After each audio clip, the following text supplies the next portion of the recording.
Allez, salut les amis, j'espère que vous allez bien. Le fameux token Pi va bientôt sortir, il sera listé le 20 février sur pas mal d'exchanges. Et donc dans cette vidéo, je vais répondre à la question qui m'a été posée plusieurs fois ces derniers jours, à savoir, est-ce que oui ou non je compte mettre des billes sur le token Pi? Et est-ce qu'éventuellement je pense que c'est un token qui peut avoir du potentiel? Alors avant de vous donner ma réponse, je vais déjà vous refaire un peu d'historique, parce que peut-être que certains d'entre vous ne connaissent pas ce fameux token Pi, et pourtant c'est vraiment une crypto qui a fait beaucoup parler d'elle ces dernières années. Et c'est vraiment une crypto où on entend de tout, donc il y en a qui sont vraiment super bullish dessus, et au contraire il y en a qui considèrent vraiment que c'est un énorme scam. Donc voilà, je vais vous refaire un peu d'historique dessus, je vais vous redonner mon avis, et je vais vous dire exactement ce que moi je compte faire à partir de la sortie du token Pi le 20 février. Allez, comme d'habitude, avant de commencer, si c'est pas encore fait, pensez à vous abonner, à liker et à commenter cette vidéo pour soutenir la chaîne.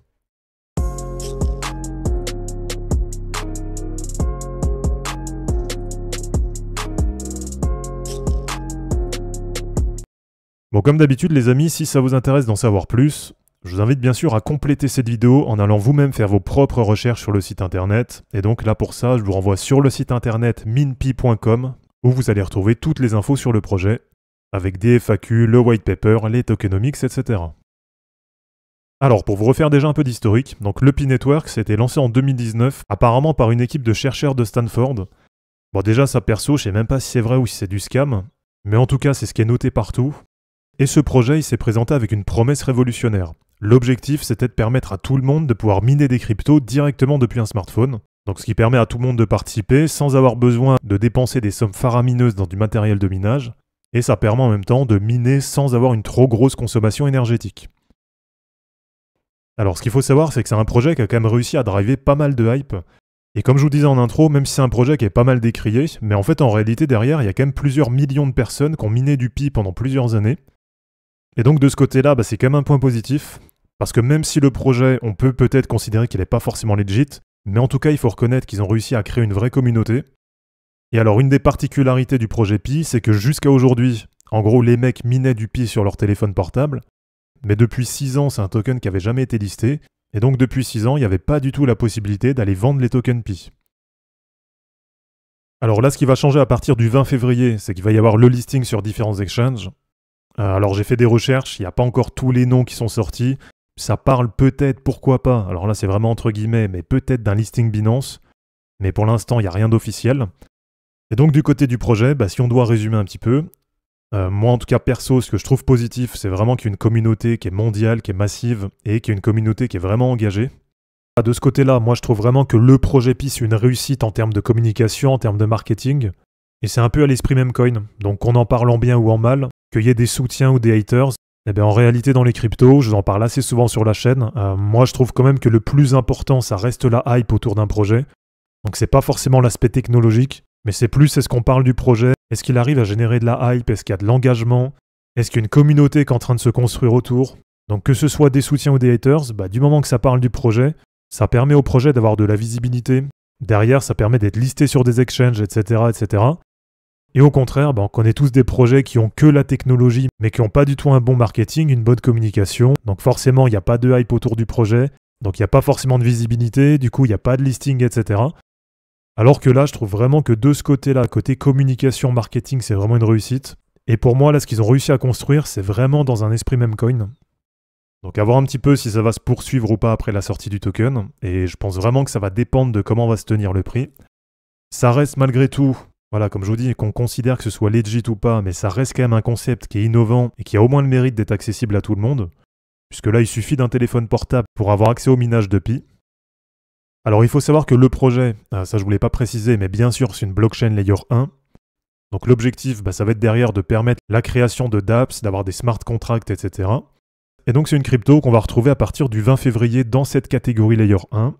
Et qui va essayer de concurrencer, pourquoi pas, les Ethereum, BNB, Solana, Cardano, etc. Alors vraiment, là, je suis curieux de savoir à quel market cap ça va être lancé, et puis avoir la valorisation au bout de quelques jours. Bon là, très franchement, je sais pas du tout ce que ça va donner, mais si jamais on voit Pi Network, par exemple, devant Kaspa, donc allez, valorisé entre 2,5 milliards et 3 milliards, là, franchement, je vais me poser des questions quand même. En vrai, ça ferait mal, voir ce genre de projet passer devant du Kaspa, ou passer devant du Injective, ou même passer par exemple devant du Sei Network qui a 1 milliard de valorisation. Voilà, moi perso, je trouve vraiment que c'est un projet qui ressemble plus à un Memcoin qu'à un Layer 1. Parce que je trouve qu'ils ont vraiment réussi à driver une vraie communauté. Donc de ce côté-là, je pense que ça peut quand même donner quelque chose. Mais plus sur le côté meme coin, le côté un peu blague même du P-Network. Même si après, bien sûr, il y a plein de points négatifs. Déjà un manque de transparence, que ce soit sur les données financières du projet, un manque de transparence sur la roadmap, sur réellement comment ça va fonctionner derrière, etc.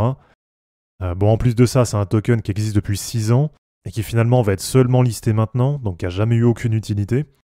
Donc voilà, franchement, à voir un petit peu ce que ça va donner. En tout cas, je suis vraiment curieux de voir comment ça va se passer à la sortie. Et donc, si ça vous intéresse d'en savoir plus, eh bien, sur le site internet, vous avez accès notamment au white paper du projet. Et vous avez aussi accès à la roadmap. Alors, roadmap qui est quand même un peu simpliste. Voilà, je trouve que ça reste quand même assez sommaire pour le moment. Et puis, bien sûr, si ça vous intéresse, comme c'est un projet Layer 1, vous avez aussi accès à l'Explorer avec toutes les transactions, etc.